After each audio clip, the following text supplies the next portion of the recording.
Bella Sophie dianugerahi anak kedua dari program bayi tabung. Bella Sophie dan Daniel Regan baru saja dianugerahi anak kedua yang diberi nama Diana Sophia Regan.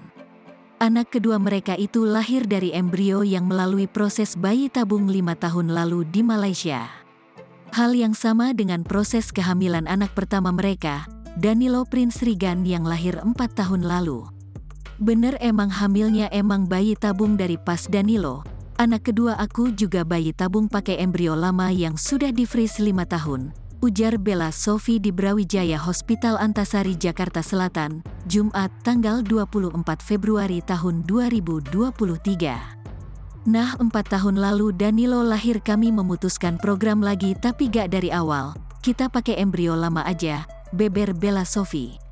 Bella Sophie mengatakan secara usia embrio kedua anaknya memiliki usia yang sama. Barulah setelah 4 tahun anak pertama ia menyuntikan lagi untuk program anak kedua. Bisa dibilang usia embrionya Diana sama dengan Danilo karena diambilnya bareng.